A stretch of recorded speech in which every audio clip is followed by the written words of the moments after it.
नमस्कार शेतकरी बांधवांनो. खेतीवाला खेती संवाद या 6व्या भागामध्ये मी सर्वांचं सहर्ष स्वागत करतो. खेती संवाद मध्ये आज आपण कोऑपरेटिव्ह सिस्टम या बद्दल माहिती घेणार आहोत. तर कोऑपरेटिव्ह बद्दल डिटेल माहिती घेण्याच्या सुरुवातीला आपण खेतीवाला बद्दल जाणून घेऊयात. Khetiwala a connected farmers to farm teams as a ISO certified company, a product of Haladhari Communication Private Limited, Bangalore and Hyderabad. Dhananjay ji, go for full screen presentation. Yeah. I already done the full presentation. So खेतीमालाच्या शेती संवादचा केवी डॉलॉग Marathi version मध्ये ग्रामीण विकासासाठी सहकारी संस्था आणि त्यांचे उपक्रम याबद्दल माहिती घेणार आहोत. आपल्यासोबत आज आहेत डॉक्टर महेश कदमजी, जे सहयोगी प्राध्यापक वैकुंठ मेहता राष्ट्रीय सहकारी व्यवस्थापन संस्था येथे कार्यरत आहेत. Who we are Khetiwala is an one kind agritech app that employers farmers with right guidance and the financial assistance from a visionary investor who are passionate about the farming. We believe in the vital role of farmers and their contribution to the society. As a gesture of gratitude to the farmers who work tireless and ensure food to the population, we launched Khetiwala, a farmer friendly app that supports a farmer's journey to progress. Khetiwala हे असं एक app आहे की ज्यामध्ये शेतकऱ्यांना त्यांना हवी असणारी माहिती, त्यांना कोण इन्व्हेस्टर असेल, जे शेतीबद्दल पॅशनेट आहेत अशाबद्दल त्यांना इथे माहिती दिली जाते. जे अलग अलग शेतकऱ्यांच्या ज्या संस्था आहेत त्या यामध्ये जोडलेल्या आहेत. आपण आपल्या मोबाईलमध्ये हे ऍप डाउनलोड करून त्याबद्दल माहिती घेऊ शकता. हे नक्कीच शेतकऱ्यांना सपोर्ट करणारं, शेतकऱ्यांच्या योगदानासाठी असं खूप असं महत्वाचं ऍप, फार्मर फ्रेंडली ऍप आहे, जे खेतीवाला यांनी तयार केलेलं आहे. सो हे एक ऑल इन वन सोल्युशन आहे. जे खेतीवाला जे ऍप आहे, जे काय करतं, डिजिटली कनेक्ट करतं फार्मरला वेगवेगळ्या राज्यातील, वेगवेगळ्या भागातील फार्मरला कनेक्ट करण्याचं काम हे खेतीवाला ऍप करतं. Khetiwala aims digitally connect farmers with their निवेशक would be a farmers while also being a one step shop for farmers for all the agriculture needs. तर या प्लॅटफॉर्म मध्ये काय काय आहे? Connecting the farmers in different cities, वेगवेगळ्या भागातील शेतकऱ्यांना ते जोडण्याचं काम करतं. कनेक्टिंग द फार्मर टू निवेशकामध्ये इन्व्हेस्टरला हे जोडण्यास सुद्धा काम करतं. Helping the farmers to get financial support farming. आपल्याला माहिती आहे की शेतीमध्ये कोणतं जरी पीक घ्यायचं असेल आपल्याला, तर आपल्याला पाक बियाणापासून शेतीच्या मशागतीपासून सगळ्यांना आपल्याला फायनान्शियल असेट लागतं, म्हणजे आपल्याला पैसे लागतात की सगळ्या ऑपरेशन करण्यासाठी, सगळ्या लेबरसाठी, राईट. तर हे जे ऍप आहे ते फायनान्शियल सपोर्ट करण्यास सुद्धा काम करतं. Assisting farmers in helping them procure the required material. ज्याप्रमाणे आपल्याला शेतीसाठी सपोज उपकरणं लागतात, यंत्र लागतात, बिया लागतात, त्यानंतर फवारणीसाठी डिफरंट औषध लागतात, त्याची माहिती सुद्धा आपल्याला ह्यामधून मिळते, ऍप मधून मिळते. Providing farmers with farming doctors that help the farmers take the precaution at early stage of field. आपल्याला माहिती आहे की वेगवेगळ्या प्रकारचे रोग, किडी या पिकांवर येत असतात आणि अशा किडींचं, रोगांचं नियंत्रण करण्यासाठी त्यावरती एक फवारणी करण्याची गरज असते. तर शेतकऱ्यांना त्याच्याबद्दल मार्गदर्शन देण्याचं सुद्धा काम हे ऍप करतं आणि शेतकऱ्यांचं फायनान्शियल बर्डन सुद्धा कमी करण्याचं काम सुद्धा हे ऍप करतं. सो हाऊ वी डू, आपण जर बघितलं तर आपल्या समोर हे खेतीवाल्याचे डिफरंट कॉर्नर्स आहेत. जसं की आपण इथे बघू शकतो खेती कॉर्नर, जे की मिडलमॅनला कट करतात आणि डिरेक्टली शेतकऱ्यांचा बांधावरचं प्रोडक्ट कंझ्युमर पर्यंत, कस्टमर पर्यंत नेण्याचं काम हे खेती कॉर्नर करतं. खेती केंद्र हे असं एक सेटअप आहे at selected mandals where the farmers can get a valuable insight on modern practices, receiving guidance and latest technology. शेतकऱ्यांना नवीन तंत्राचं ज्ञान देण्याचं काम करतं, शेतकऱ्यांना नवीन माहिती देण्याचं काम करतं. नवीन इनोव्हेटिव्ह रिसर्च असेल तर त्याबद्दल सुद्धा माहिती देण्याचं काम हे खेती केंद्र या कॉर्नर मधून केलं जातं. खेती कल्याण असं एक प्लॅटफॉर्म आहे जिथे निवेशक, investors organise with Khetiwala to bring both farmers and निवेशक ऑन वन स्टेज. तो निवेशकाला आणि शेतकऱ्यांना हे एका प्लॅटफॉर्मवर आणण्याचं काम हे खेती कल्याण हे करतं. खेतीवाला 24/7 ऍग्री न्यूज युट्यूब चॅनल आहे, मॅगझिन. सो हे प्रत्येक युट्यूब चॅनल तर 24 घंटे चालू असतं आणि जे मॅगझिन आहे ते शेतकऱ्यांना नवीन माहिती, नवीन रिसर्च असतील, संशोधन असतील, वेगवेगळे तज्ञांचे लेख यामध्ये प्रकाशित केले जातात प्रत्येक महिन्याला आणि ते शेतकऱ्यांपर्यंत पोहोचवण्याचं काम हे खेतीवाला 24/7 ऍग्री न्यूजच्या माध्यमातून केलं जातं. खेती पुरस्कार हे काय, यामध्ये पुरस्कार दिले जातात इन ऍग्रिकल्चर, कृषी क्षेत्रामध्ये नाविन्यपूर्ण संशोधन करणाऱ्यांना, जास्त उत्पादन घेणाऱ्यांना किंवा शेती संदर्भात एक नवीन असं काहीतरी इनोव्हेशन मॉडेल तयार करणाऱ्या शेतकऱ्यांना किंवा तज्ञ लोकांना यामध्ये पुरस्कृत असं केलं जातं. खेती समिती highlights agri machinery manufacturing companies focusing on those involve in to the production of agriculture machinery organic farming. खेती समित हे असं एक कॉर्नर आहे जिथे मशिनरी तयार करणाऱ्या ज्या कंपनी आहेत आणि जे शेतकरी मशिनरी वापरतात किंवा ज्या डिरेक्टली त्यात इन्व्हॉल्व आहेत किंवा जे ऑर्गॅनिक फार्मिंग करतात, सेंद्रिय शेती करतात, अशांना जोडण्याचं काम हे खेती समितीमध्ये केलं जातं. केवी डायलॉग म्हणजे आपण ज्या आता सत्रात आहोत, कृषी संवाद 6 त्या सत्राला केवी डायलॉग असं म्हटलं जातं. KV dialogue is a series of presentation and the workshop where the farmers can learn more from the industry experts and ask their question they may have. Sir, आज आपला विषय आहे की ग्रामीण विकासासाठी सहकारी संस्था याचे महत्व, त्यांचे उपक्रम. तर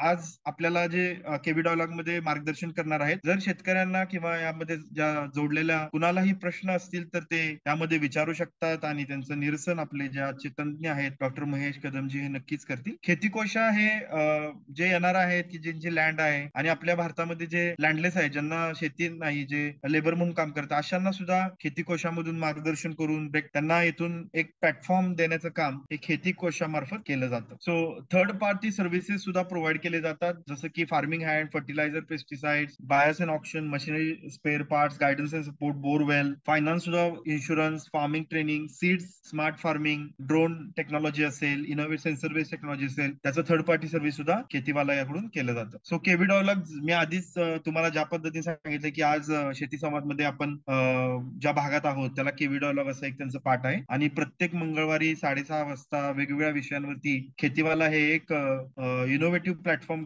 इनोव्हेटिव्ह असं विषय घेऊन, नवीन नवीन विषय घेऊन शेतकऱ्यांना मार्गदर्शन करण्याचं काम करतं. सध्या परिस्थितीला 8 विविध भाषांमध्ये केवी डायलॉग हे माहिती देण्याचं काम, माहिती स्प्रेड, माहिती शेतकऱ्यांपर्यंत वेगवेगळ्या विषयावरती पोहोचवण्याचं काम करत आहेत. So I am doctor Dhananjay and I am working as assistant professor at ॲमिट्यूट of organic agriculture and moderator of today's session. So Khetiwala एक मॅगझिन आहे जे विविध भाषांमध्ये प्रकाशित केलं जातं. सद्यस्थितीला तरी इंग्लिश भाषामधून प्रकाशित केलं जातं. What to sell our farm produce say bye a middleman to sell directly to consumer. आपण मिडलमॅन यामधून काढून म्हणजे जे व्यापारी आपण म्हणतो, तर नक्कीच व्यापाऱ्याला कट करून शेतकऱ्यांचा माल डिरेक्टली कस्टमर पर्यंत पोहोचवण्याचं काम हे खेतीवाला करत आहे. हे आपले पॅनल स्पीकर आहेत विविध भाषातील केवी डायलॉगचे, जे की प्रत्येक महिन्यामध्ये, प्रत्येक आठवड्यामध्ये ज्यांची केवी डायलॉग झाले त्यांची ऑनलाईन लिंक ही सध्या तिला युट्यूब वरती अवेलेबल आहे. तर आपल्याला अधिक माहितीसाठी आपण युट्यूब चॅनलला भेट देऊन त्याबद्दलचा आधीच प्रकाशित झालेला व्हिडिओ आपण पाहू शकतो.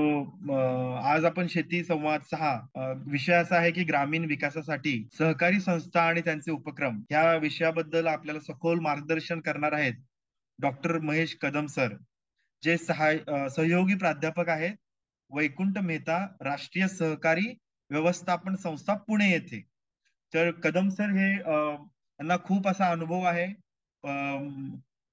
10 वर्षापेक्षा जास्त त्यांनी सेवा बजावली आहे. त्यांनी महाराष्ट्रामध्ये सुद्धा काम केलेलं आहे. त्याचबरोबर लवली प्रोफेशनल युनिव्हर्सिटी पंजाब येथे सुद्धा ते कार्यरत होते. त्यानंतर त्यांनी आंबो युनिव्हर्सिटी आफ्रिकेमध्ये सुद्धा काम केलेलं आहे ऍग्रिकल्चर फील्डमध्ये. त्यानंतर अमिटी विश्वविद्यालय दिल्ली येथे सुद्धा त्यांनी कार्यरत केलेलं आहे. त्यानंतर नियाम जयपूर येथील एक संस्था आहे, खूप प्रसिद्ध अशी संस्था, तेथे सुद्धा त्यांनी काम केलेलं आहे. आणि आता ते वैकुंठ मेहता राष्ट्रीय सहकारी संस्था व्यवस्थापन संस्था पुणे येथे कार्यरत आहे. नक्कीच आजचा विषय खूप महत्वाचा आहे.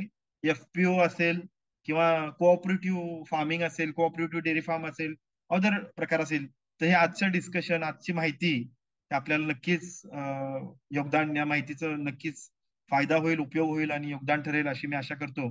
आणि मी डॉक्टर महेश कदम सरांना अशी विनंती करतो की त्यांनी आपलं पॉवर पॉईंट प्रेझेंटेशन स्क्रीनवर शेअर करून आमच्या शेतकऱ्यांना आज मार्गदर्शन करावं.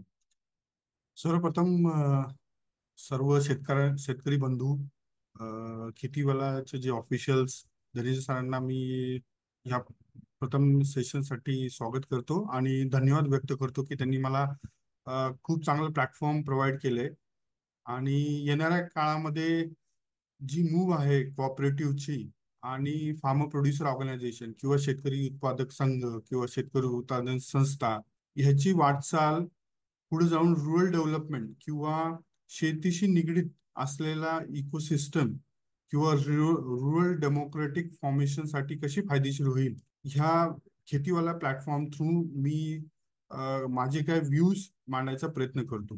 जो आपला फ्लो राहील ह्या सेमिनारचा किंवा एक थोडक्यात माहिती देण्याचा, तर ह्या पूर्ण सेशनमध्ये आपण थोडक्यात कोऑपरेटिव्ह म्हणजे काय, एफपीओ ची संकल्पना काय आहे आणि ही एफपीओ संकल्पना महाराष्ट्र पूर्ण पॅन इंडियामध्ये कशी फ्लो झाली, त्याचं महत्त्व कसं आहे आणि पुढे जाऊन ग्रामीण आणि ग्रामीण भागाचा कणा त्यांनी कसा मजबूत केला आहे याबद्दल आपण सविस्तर माहिती घेऊया. सर्वप्रथम प्रोड्युसर ऑर्गनायझेशन किंवा आपण म्हणूया की शेतकरी संघ किंवा शेतकरी उत्पादक संघ म्हणजे नेमकं काय. प्रत्येकाची म्हणजे इंटरनॅशनल लेवल, नॅशनल लेवलला त्याची डेफिनेशन वेगवेगळी होत गेली आहे. मग ती पीक संदर्भात असो, ठरवलेला लोकेशन किंवा एरिया ऑफ ऑपरेशन असो, येणारं प्रोडक्शन, त्याला असणारी मार्केटिंग सपोर्ट किंवा प्राइस एड्युकेसी किंवा पॉलिसी असेल त्या प्रत्येक स्टेटची, त्या हिशोबाने प्रोड्युसर ऑर्गनायझेशन किंवा कॉपरेटिव्हची डेफिनेशन बदलत गेलेली. कॉपरेटिव्हचा थोडक्यात जर इतिहास सांगायचा म्हटला की 1904 पासून ही कॉपरेटिव्ह मुवमेंट किंवा सहकारी मुवमेंट सुरुवात झाली. ह्या सुरुवातीला मेजरली जे कन्झ्युमर कॉपरेटिव्ह हे कन्सेप्ट समोर आली. जो काय माल तयार होतोय तो माल तयार झालेला कच्चा माल पासून जे काय फिनिश प्रोडक्ट तयार होतात आणि ते फिनिश प्रोडक्ट कन्झ्युमरला किंवा ग्राहकाला एकदम रास्त भावामध्ये कसे मिळतील त्यासाठी एक प्लॅटफॉर्म किंवा एक संस्था तयार झाली आणि त्याच्या बेसिसवरच परत बॅकवर्ड लिंकेज घेऊन शेतकरी उत्पादक संस्था किंवा प्राथमिक सहकारी संस्था नवीन स्वरूपात जडणघडण व्हायला सुरुवात झाली. शेती क्षेत्रात जर विचार केला, जी मुवमेंट आहे ती 2 भागामध्ये विभागलेली गेली आहे. एक तर जे ऍक्टिव्हिटीज आता जनरली जर सहकार क्षेत्र आपण बघितलं ओव्हरऑल, तर साखरचं क्षेत्र झालं किंवा तुमचं कापूस किंवा जे काही कॅश क्रॉप्स आहेत त्या निगडीतच सहकारी क्षेत्र थोडक्यात वायबल फॉर्म मध्ये आलं किंवा म्हणता येईल ते कमर्शियलाइज फॉर्म मध्ये मूव्ह झालं.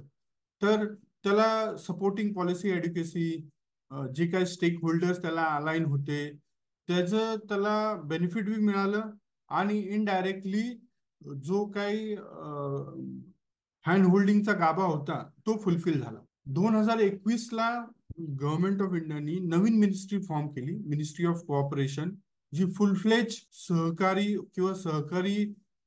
इकोसिस्टीमला पुढाकार किंवा त्याला नवीन वाटचाल देण्यासाठी त्याचं एक नवीन मोमेंटम सुरुवात झाली. आता जनरली जी कॉपरेटिव्ह फॉर्म केली जाते किंवा एफपीओ फॉर्म केलं जातं किंवा आपण म्हणूया शेतकरी उत्पादक संघ फॉर्म केला जातो, जे काही चॅलेंजेस येतात रिसोर्स ॲलोकेशन किंवा समजा जे स्मॉल आणि मार्जिनल फार्मर्स आहेत त्यांना काही प्रोडक्शन ऍक्टिव्हिटी नीट घेता येत नाही किंवा त्यांना मार्केटिंगला समोर जाण्यासाठी किंवा बार्गेनिंग पॉवर त्यांची इन्क्रीज करण्यासाठी मेजरली कोऑपरेटिव्ह किंवा एफपीओ फॉर्म केलं जातं. तर हे एक अनऑर्गनाइज्ड फॉर्म आहे ग्रुप ऑफ प्रोड्युसरचं, त्याला रजिस्टर्ड केलं जातं लिगल एंटिटीमध्ये. जनरली कॉपरेटिव्हचा विचार केला तर त्याचा पाया जो असतो तो असतो सेल्फ हेल्प ग्रुप, म्हणजे बचत गट असतात. तेच बचत गट एकत्र येऊन म्हणजे 10 ते 12 बचत गट एकत्र येऊन कोऑपरेटिव्ह संस्था फॉर्म करतात किंवा लिगलाइज होतात. मग त्याच कॉपरेटिव्हचं पुढे जाऊन 10 ते 12 कॉपरेटिव्ह मेजरली एकत्र येऊन फेडरेशन तयार करतात किंवा युनियन तयार करतात आणि त्याच फेडरेशनचं पुढे जाऊन मग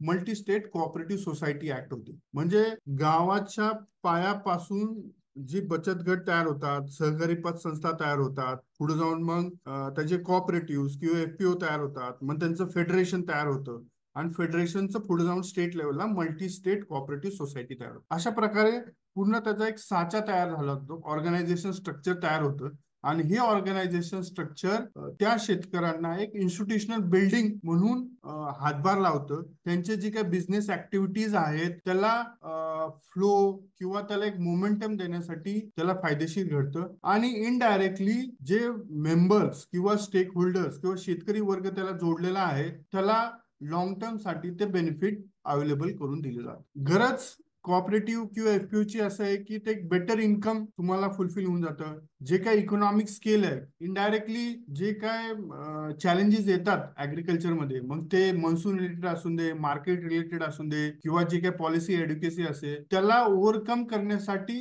जेव्हा शेतकरी एकत्र येतो आणि त्याचं एफपीओ किंवा कोऑपरेटिव्ह फॉर्म करतो तर त्याला एक साचेबंद आयडिओलॉजी किंवा एक साचेबंद मुवमेंट तयार होते आणि त्यांनी त्याला एक लॉंग टर्म बेनिफिट बी मिळतं आणि येणाऱ्या प्रॉब्लेम साठी तो तयार होऊन जातो. परत जास्तीत जास्त जे काही सर्व्हिसेस आहेत, आता जनरली आपण बघतोय की शेती ही टेक्नॉलॉजी बेस किंवा टेक्नॉलॉजी इंटरव्हेन्शन बेसच्या बाजूने मूव्ह व्हायला लागली आणि टेक्नॉलॉजीचं इनिशियल कॉस्ट खूप असतं. तर ते इनिशियल कॉस्ट बिअर करण्यासाठी जर 10 ते 12 शेतकरी एकत्र आले तर त्यांना त्या टेक्नॉलॉजी इंटरव्हेन्शनचा फायदा बी घेऊ शकतात.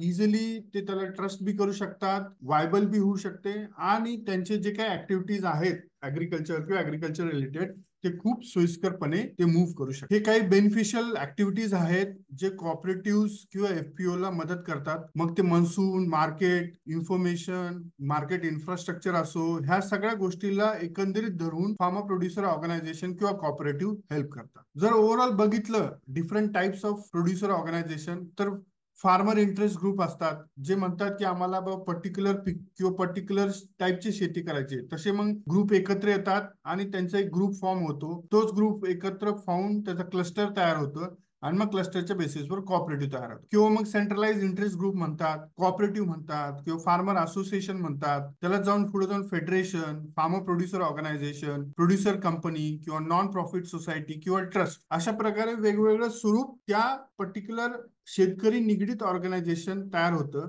जे पुढे जाऊन शेतकऱ्यांच्या फायदेशीरसाठी वाटचाल तयार करतात. हे वेगवेगळ्या लिगल एंटिटीज आहेत जिथं ह्या गोष्टी रजिस्टर्ड केल्या जातात. जनरली सगळ्यात सोपं स्वरूप जे शेतकरी एकत्र येतात आणि फॉर्म करतात ते आहे कॉपरेटिव्ह. मग कॉपरेटिव्ह रजिस्टर्ड हे वेगवेगळे अमेंडमेंट्स आहेत. कॉपरेटिव्ह हा स्टेट रिलेटेड सब्जेक्ट आहे, म्हणजे प्रत्येक स्टेटला वेगवेगळे लिगल एंटिटीज आहेत आणि त्या लिगल एंटिटीच्या अंतर्गतच त्या गोष्टीचं रजिस्ट्रेशन केलं जातं. हे काही डॉक्युमेंट्स आहेत ते एफपीओ किंवा कोऑपरेटिव्ह फॉर्म करण्यासाठी. आता स्लाइड्स तर मी शेअर करतोच, पण मी थोडं तुम्हाला एक व्हिडिओ बी दाखवण्याचा माझा प्रयत्न आहे. ही वेबसाईट आहे मिनिस्ट्री ऑफ कॉर्पोरेशनची. ह्याच्यामध्ये जनरली जे काही नवीन इनिशिएटिव्ह, जवळपास 54 नवीन इनिशिएटिव्ह गव्हर्नमेंट ऑफ इंडियाने कोऑपरेटिव्ह साठी पुढाकार केले. म्हणजे त्यांचा हेतू असा आहे की कोऑपरेटिव्हनी फक्त सेव्हिंग किंवा क्रेडिट प्रोव्हाइड किंवा पैसे देण्याचं काम न करता त्यांनी त्यांचे बिझनेस डायव्हर्सिफाय केले पाहिजे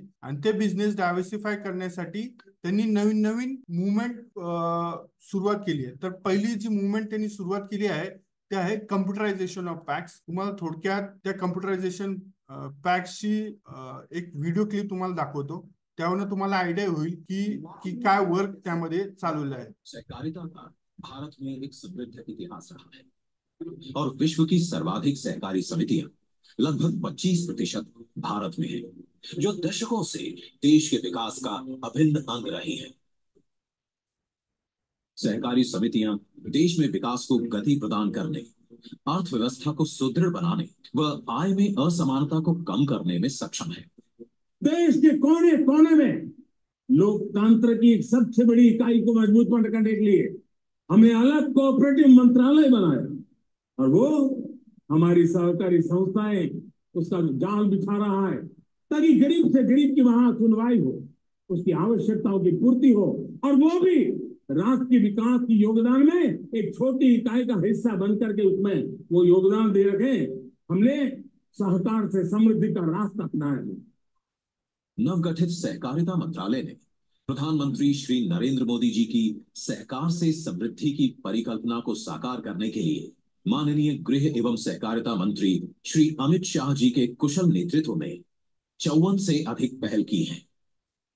सहकारी समितियों को तकनीकी तौर पर उन्नत एवं सक्षम बनाने व उनकी कार्यशैली में सुगमता लाने के लिए मंत्रालय द्वारा कई कदम उठाए गए हैं.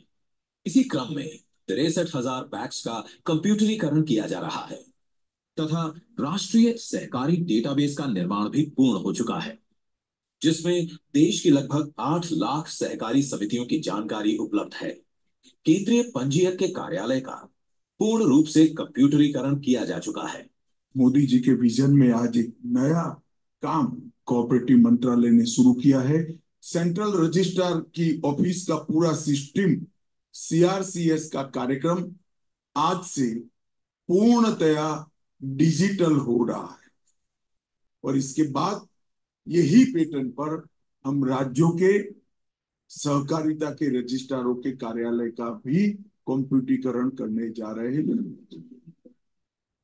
इसी श्रृंखला में सहकारी क्षेत्र के लिए एक संपूर्ण डिजिटल इकोसिस्टम तैयार करने के लिए सभी राज्यों तथा केंद्र शासित संघ प्रदेशों के पंजीयक कार्यालयों के कंप्यूटरीकरण हेतु केंद्र सरकार द्वारा प्रायोजित एक परियोजना तैयार की गई है। इस परियोजना का मुख्य उद्देश्य है राज्यों तथा संघ प्रदेशों की सहकारी समितियों से संबंधित सभी महत्वपूर्ण कार्यों के लिए डिजिटल पोर्टल बनाना, जिससे कार्य कुशलता व पारदर्शिता बढ़े, जवाबदेही हो एवं व्यापार में सुगमता को बढ़ावा मिले। ये पोर्टल हर राज्य संघ प्रदेशों के सहकारी अधिनियम व नियम के अनुरूप तैयार किया जाएगा। साथ ही डिजिटल संप्रेषण, इलेक्ट्रॉनिक रूप से सूचना का प्रसारण तथा सभी राज्य एवं संघ प्रदेशों के पंजीयक कार्यालय के डेटाबेस को राष्ट्रीय सहकारी डेटाबेस के साथ ऑटोमेटिक लिंकेज प्रदान करना भी परियोजना का उद्देश्य है। इस डिजिटल पोर्टल में सहकारी समितियों का पंजीकरण, बायलॉज में संशोधन, रिटर्न फाइलिंग, संप्रेषण, विवादों का निपटारा, ऑडिट, निरीक्षण, परिसमापन, शिकायतें, चुनाव, अपील तथा मध्यस्थवाद जैसे कार्यों हेतु मॉड्यूल शामिल किए गए हैं। आरसीएस के कंप्यूटरीकरण की परियोजना को माननीय गृह एवं सहकारिता मंत्री श्री अमित शाह जी द्वारा दिनांक 6 अक्टूबर 2023 को अनुमोदित किया गया। इस परियोजना का कुल बजट 94.59 करोड़ रुपए व अवधि 3 वर्ष है। इस परियोजना के तहत भारत सरकार की तरफ से राज्यों तथा संघ प्रदेशों को मदद मुहैया कराई जा रही है, जिससे सभी राज्यों के रजिस्ट्रार कार्यालयों द्वारा जिला स्तर तक डिजिटल पोर्टल का उपयोग हो सके। इस परियोजना के 3 मुख्य घटक हैं।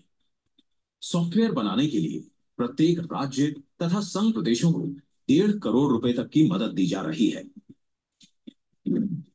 कंप्यूटर हार्डवेयर की खरीद तथा क्लाउड इंफ्रास्ट्रक्चर के लिए आने वाली लागत को केंद्र तथा राज्य सरकार साझा रूप से वहन करेंगे। सॉफ्टवेयर के रख रखाव और अपग्रेडेशन के लिए भी 2 वर्ष तक मदद दी जाएगी, जो कि भारत सरकार और राज्य सरकार द्वारा साझा रूप से वहन की जाएगी। आरसीएस के कंप्यूटरीकरण की परियोजना से देश में सभी राज्यों एवं संघ प्रदेशों की सहकारी समितियों के रजिस्ट्रार कार्यालय का संचालन और कार्य क्षमता बेहतर होगी, पारदर्शिता में सुधार होगा और कार्य प्रणाली को लेकर जवाबदेही बढ़ेगी, जिससे पूरे सहकारी ढांचे में व्यापार में सुगमता को बढ़ावा मिलेगा। इससे सहकारी क्षेत्र से जुड़े लगभग 30 करोड़ सदस्यों को लाभ पहुंचेगा व देश के आर्थिक विकास को गति मिलेगी। और अधिक जानकारी के लिए नीचे दिए गए लिंक पर क्लिक करें। अशा प्रकारे पहिल्यांदा सहकारी क्षेत्रामध्ये टेक्नॉलॉजी इंटरव्हेन्शन करून कम्प्युटरायझेशन ऑफ पॅक्स ची सुरुवात केली. पॅक्स म्हणजे प्राथमिक सहकारी संस्था जे असतात गाव लेवलला, त्यांचं जनरली जे काय डेटाबेस आहे किंवा त्यांची जी काही इन्फॉर्मेशन आहे ती मोस्टली मॅन्युअली असते आणि ती मॅन्युअली असल्यामुळे पुढे जाऊन सरकारला त्यांची असणारी फंडिंगची रिक्वायरमेंट किंवा त्यांना लागणाऱ्या पॉलिसी एड्युकेसी ह्यांचे निर्णय घ्यायला त्यांना खूप अडचणी येत होत्या. मग हे कम्प्युटरायझेशन ऑफ पॅक्स ही संकल्पना पुढे आणल्यामुळं जो डेटाबेस आहे तो एकटवला गेला. त्यावरनं त्यांना कळून आलं की प्रत्येक पॅक्सची फंडिंग किंवा टेक्निकल रिक्वायरमेंट काय आहे. मग त्या रिक्वायरमेंटच्या बेसिसवर त्यांना आपण कसं फंडिंग करू शकतो, त्यासाठी गव्हर्नमेंटनी ही नवीन इनिशिएटिव्ह मिनिस्ट्री ऑफ कॉर्पोरेशन आणले, ते म्हणजे कम्प्युटरायझेशन ऑफ पॅक्स. आता पॅक्स जसं मी म्हटलं की सहकारी पतसंस्थाला 54 नवीन बिझनेस इनिशिएटिव्ह गव्हर्नमेंट ऑफ इंडियानी मिनिस्ट्री ऑफ कॉर्पोरेशनच्या अंतर्गत आणले आहेत. तर त्या रिलेटेड एक व्हिडिओ आपण आता बघूया. अमृत काल में देश के मिलकर सहकार से समृद्धि. The Modi government wants to make cooperation the center of development, and according to him, the way to reach it is PACS and LAMS. PACS and LAMS are village-level cooperative credit societies which provide short-term and medium-term agricultural loans to the farmers for various agricultural-based activities. In the year 1904 in South India, the cooperative campaign started in the country with the establishment of the first cooperative credit society have been significant achievements. In order to repeat these achievements of the cooperative campaign in the whole country, the Modi government is making efforts to increase the viability of banks by making a number of special provisions in this year's budget. Earlier, we had to take a loan from a money lender to get seeds and fertilizers, and its interest was very high. But now we get a loan immediately for seeds and fertilizers. We are getting an advantage from packs that we get seeds from there, and we also get fertilizer from there, and we bring the same seeds here, so that we earn a living. In addition, these are also being made competent as well to work in Pradhan Mantri Kisan Samriddhi and Jan Aushadhi Kendra.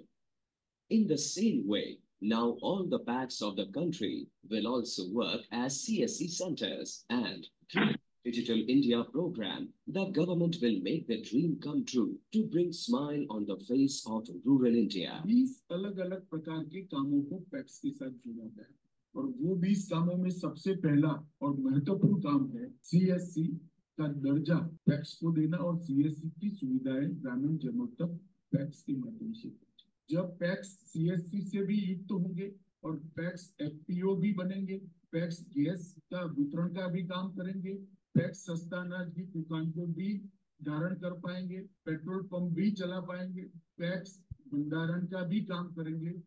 तो multi dimensional बहुउद्देशीय जो PACS की रचना है वो PACS को viable बनाएगी। CSC SPV is the backbone of IT services and infrastructure in the country's rural India. Through these centers, digital delivery of more than 300 services of the central and various state governments is being done, such as delivering justice, applying for PAN card or passport, correction in Aadhaar card, providing healthcare and advice through telemedicine, paying all kinds of premiums, birth and death registration, pension service, anytime, anywhere money withdrawal facility through DigiPay, and to make people aware through e-advertising service and other initiatives, etc., to the weak and deprived people of the society through tele-law, etc. By working as CSC, there will definitely be the economic empowerment of the PACs. In addition to this, approximately 13 crore members, a large population of villages, will also be able to take advantage of various digital services of the central and state governments, and they will be able to improve their standards of living by joining the Digital India campaign. And new employment opportunities will also be created in every PACs.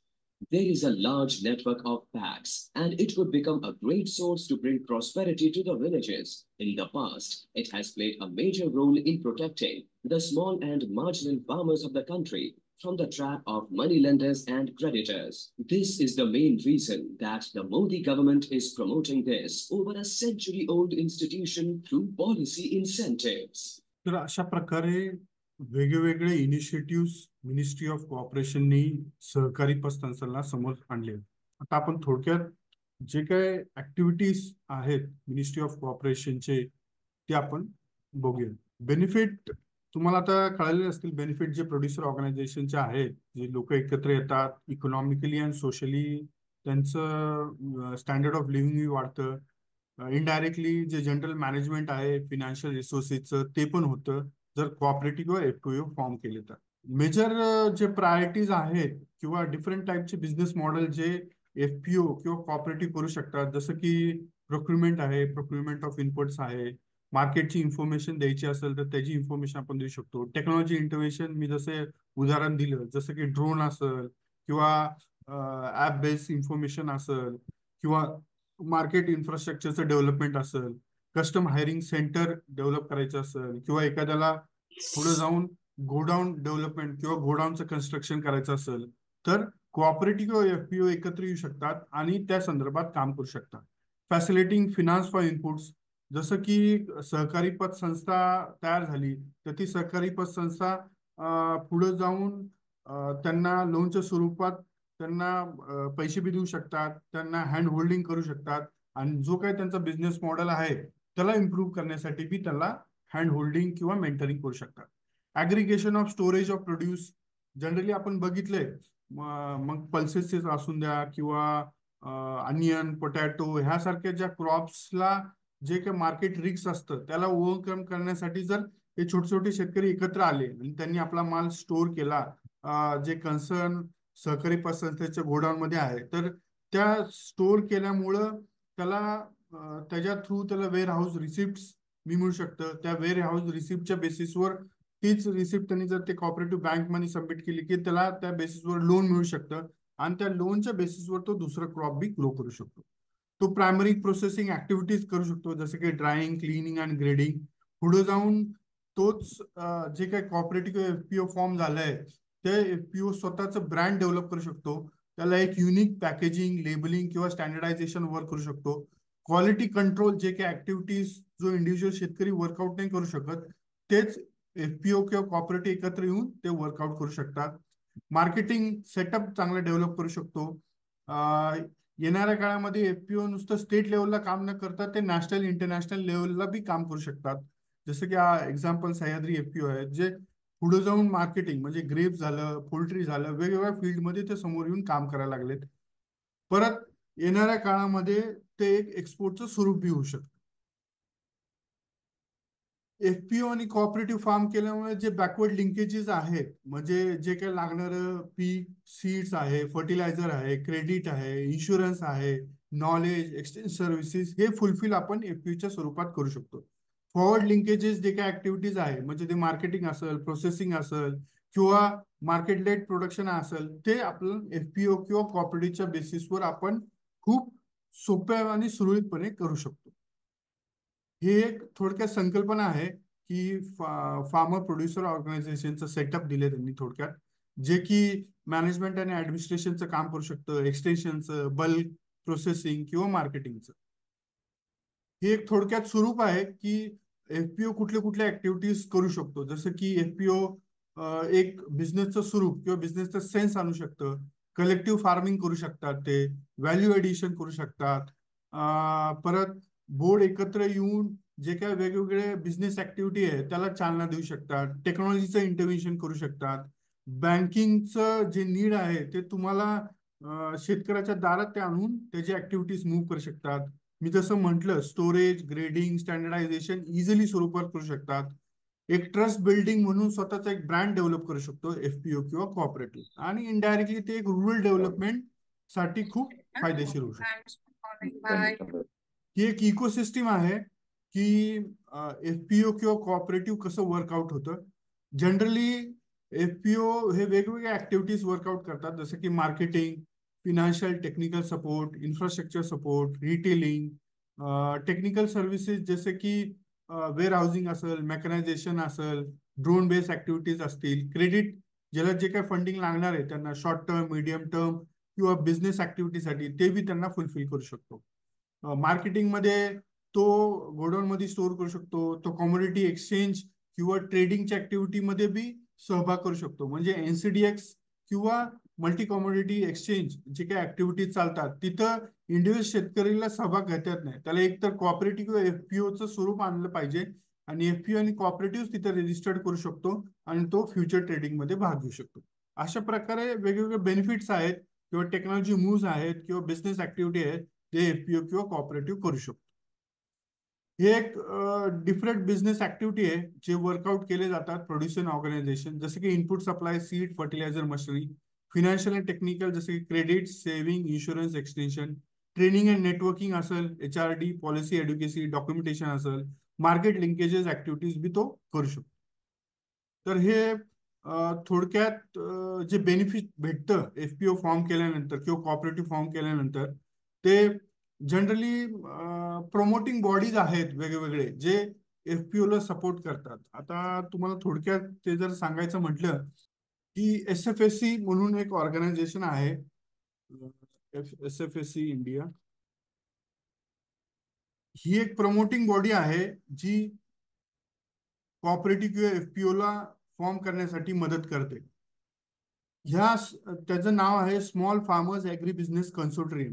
ह्या बॉडीच्या अंतर्गत ही एक promoting body आहे. ह्या promoting body SFSC झालं, नाबार्ड झालं, national rural livelihood mission झालं किंवा अपकमिंग CBBOs म्हणजे क्लस्टर बेस्ड बिझनेस ऑर्गनायझेशन, ह्यांचं मेन काम असतं की हे इनकरेज करतात ग्रुप ऑफ फार्मर्स किंवा क्लस्टर ऑफ फार्मर्सला एकत्र यायचं आणि त्याचे FPO फॉर्म करायचे. ते एकदा FPO फॉर्म झाले की त्या FPO फॉर्म झाल्यानंतर त्यांना 3 वर्षाचं हँड होल्डिंग किंवा एक इन्क्युबेशन सपोर्ट दिला जातो. त्या इन्क्युबेशनच्या सपोर्टच्या अंतर्गत त्यांच्याकडनं बिझनेस प्लॅन तयार करून घेतले जातात. ते बिझनेस प्लॅन तयार केल्यानंतर त्यांना 18 ते 20 लाखाचं फंडिंग दिलं जातं आणि त्या फंडिंगच्या बेसिसवर ते त्यांचं बिझनेस डेव्हलपमेंट वर्कआउट करतात. आता तुम्हाला खूप चांगली इन्फॉर्मेशन जर द्यायची म्हटली तर आताच जी मत्स्य संपदा योजना आहे त्या योजनेच्या अंतर्गत fisheries farmer fisheries cooperative organization किंवा एक NCDC नवीन कन्सेप्ट. आता NCDC हे परत एक प्रमोटिंग बॉडी आहे कोऑपरेटिव्हच्या अंतर्गत जे काम करते आणि त्यांचा मेन हेतू जो आहे जे कोऑपरेटिव्ह किंवा FPO आहे त्यांना डायरेक्ट फंडिंग प्रोव्हाइड करायची. त्यांचे वेगवेगळे स्कीम्स आहेत, वेगवेगळ्या सेक्टर मधले ते स्कीम्स वर्कआउट करतात आणि त्यातलेच ही जे काही वेगवेगळ्या ऍक्टिव्हिटीज आहे. आता ह्याच्यामध्ये फिशरीज जर तुम्ही सेक्टर बघितलं, या फिशरीजच्या सेक्टरमध्ये त्यांनी ह्या वेगवेगळ्या ऍक्टिव्हिटीज मध्ये ते त्यांना मदत करतात. म्हणजे फिश प्रोडक्शन झालं, टेक्नॉलॉजी इंटरव्हेन्शन झाले, फिश प्रोसेसिंग युनिट झाले, पुढे जाऊन फिश कोऑपरेटिव्ह किंवा फिश FPO फॉर्म करायचा असेल तर त्यासाठी बी ते त्यांना मदत करतात. तर ते प्रधानमंत्री मत्स्य संपदा योजनेच्या अंतर्गत त्यांना फंडिंग केली जाते. आता ह्याच्या फिशरीज मध्ये मी तुम्हाला जसं म्हटलं फिश फार्मर प्रोड्युसर ऑर्गनायझेशन बी फॉर्म केले गेले आहे आणि ह्याचे जर तुम्ही थोडक्यात गाईडलाईन्स वगैरे बघितले तर त्या गाईडलाईन्स मध्ये असं दिसून येतं की जो FPO फॉर्म होतो किंवा त्यांना इन्क्युबेशन कॉस्ट किंवा जे फंडिंग केलं जातं ते 25 लाख रुपये पर FPOचं फॉर्म केलं जातं. नंतर त्याच FPO ला मॅनेजमेंट करण्यासाठी परत 18 लाखाचं फंडिंग केलं जातं आणि हे पूर्ण 6 वर्षाचा सेटअप तयार झाल्यानंतर परत त्यांना इक्विटी ग्रांट प्रोव्हाइड केली जाते 15 लाखापर्यंत. अशा प्रकारे गव्हर्नमेंट जे फिशरीज सेक्टर मधले कोऑपरेटिव्ह किंवा FPOs आहेत त्यांना फंडिंग करायचा प्रयत्न करतात. असंच ते ऍग्रिकल्चर किंवा ऍग्रिकल्चर ऍक्टिव्हिटी जे वेगवेगळे आहेत त्यासाठी बी फंडिंग करायचा प्रयत्न करतात. आता त्या रिलेटेड एक छोटा व्हिडिओ आपण बघूया, पॅक्स एज ए FPO कसं वर्क करतं. नरेंद्र मोदी की संकल्प बीज से लेकर बाजार तक को चुनौती दे सकता है. फसल की बिक्री, ज्ञान को आपस में बांटना, ब्रांडिंग और मार्केटिंग में मदद कर सकते हैं. सहकारिता क्षेत्र एकमात्र ऐसा क्षेत्र है जिसमें कम से कम पूंजी में बहुत सारे लोग एकत्रित आकर बहुत बड़ा योगदान दे सकते हैं. राष्ट्रीय सहकारी विकास निगम की स्थापना 1963 में संसदीय अधिनियम द्वारा एक सांविधिक निगम के रूप में की गई थी, जिसका उद्देश्य कृषि उपज के उत्पादन, प्रसंस्करण, विपणन, भंडारण, निर्यात और आयात के लिए कार्यक्रमों की योजना बनाना, संवर्धन और वित्त पोषण करना है.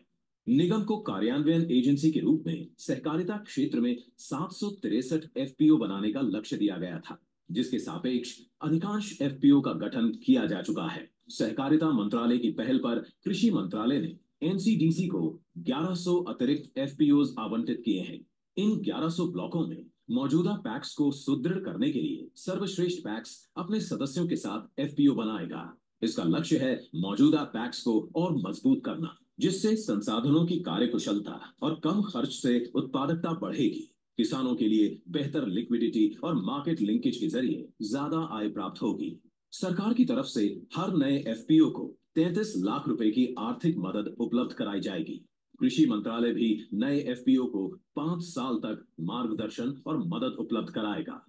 FPO किसानों की मदद कई तरह से कर सकते हैं. मोल भाव की ताकत को बढ़ाना. FPO किसानों को सामूहिक रूप से अपने उत्पाद बेचकर बेहतर दाम दिलाने में मदद कर सकता है. संसाधनों की बेहतर उपलब्धता. FPO ऋण, टेक्नोलॉजी और कृषि सेवाओं तक बेहतर पहुंच उपलब्ध करा सकते हैं. साथ ही एकल किसानों की सीमाओं का विस्तार करने में भी मदद कर सकते हैं. मूल्य संवर्धन और marketing. FPO processing, packaging, branding और निर्यात में भी मदद करेगा. किशमिश बेच के तो इसी संघ को बेच के तो हमें पूरे 1 साल में पहले कम पैसे मिलते थे, अभी पहले से भी ज्यादा 1 लाख 1.5 लाख रुपए ज्यादा बेनिफिट मिलता है। क्षमता निर्माण और जानकारी का आदान प्रदान। एफपीओ किसान से किसान के बीच सीखने, प्रशिक्षण कार्यक्रमों और फील्ड विजिट की प्रक्रिया, तकनीकी कौशल और अपने सदस्यों के ज्ञान को बढ़ाने में मदद करते हैं। पक्ष समर्थन और नीति सहायता। एफपीओ किसानों के लिए अपनी चिंताओं को प्रकट करने और नीति संबंधी विचार विमर्श में हिस्सा लेने के लिए एक आदर्श मंच बन जाएंगे।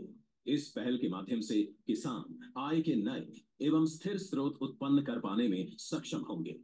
किसान उत्पादक संगठन, सुदृढ़ सहकारिता, समृद्ध किसान। अशा प्रकारे आपण पॅक्स जी सहकारी पतसंस्था आहे ती पुढे जाऊन एफपीओ बी फॉर्म करू शकतात, म्हणजे फार्मर प्रोड्युसर ऑर्गनायझेशन किंवा शेतकरी उत्पादक संघ बी तयार करू शकतात. ह्याच्या पुढे जी इन्फॉर्मेशन जी वर्कआउट केलेली आहे किंवा जी माहिती दिलेली आहे ती येणाऱ्या काळामध्ये सहकारी किंवा सहकारी मंत्रालयांनी 3 प्रमुख मोठ्या संस्था फॉर्म केलेल्या किंवा multi state cooperative society form केलेली. ते म्हणजे एक तर आहे एनसीएल म्हणजे national cooperative for export limited. जसं की आपेडा आहे ऍग्रिकल्चर मध्ये, तसं त्यांनी कोऑपरेटिव्ह मध्ये जे काय सहकारी पतसंस्था आहे किंवा एफपीओ आहे त्यांना पुढे येऊन एक इंटरनॅशनल किंवा नॅशनल लेवलला प्लॅटफॉर्म मिळावं एक्सपोर्टसाठी, त्यासाठी त्यांनी एक नवीन इंटरनॅशनल किंवा नॅशनल लेवलची संस्था फॉर्म केली आहे एनसीएल, ज्याला म्हणतात नॅशनल कोऑपरेटिव्ह एक्सपोर्ट लिमिटेड.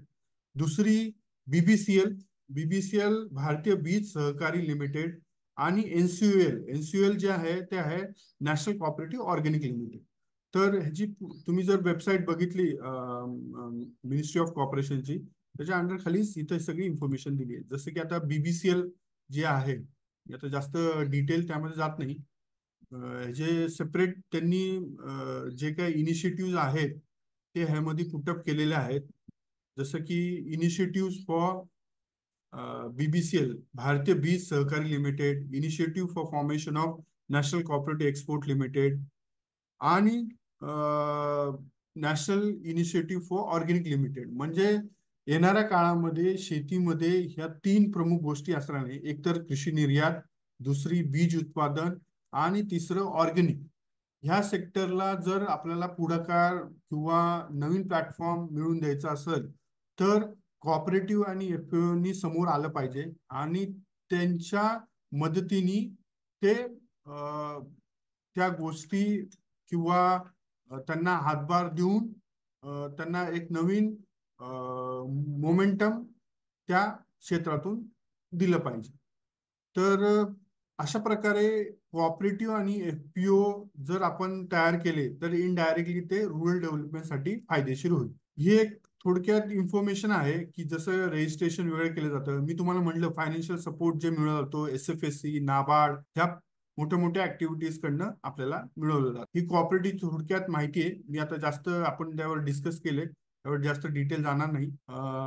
हे थोडक्यात कॉन्ट्रीब्युशन कोऑपरेटिव्ह आणि एफपीओचं कसं आहे, तर येणाऱ्या काळामध्ये इंडिव्हिज्युअल किंवा स्मॉल फार्मर्स इंडिव्हिज्युअली काम करू शकत नाही. त्यांना येणाऱ्या काळामध्ये एकत्रच यायला लागेल, कोऑपरेटिव्ह किंवा एफपीओ फॉर्म करायला लागेल आणि ते फॉर्म केल्यानंतरच जी काय ऍग्रिकल्चर किंवा रुरल डेव्हलपमेंटचा जो मोटो आहे तो फुलफिल होऊ शकतो. तर हे सोसायटीचे वेगवेगळे टाइप्स आहेत.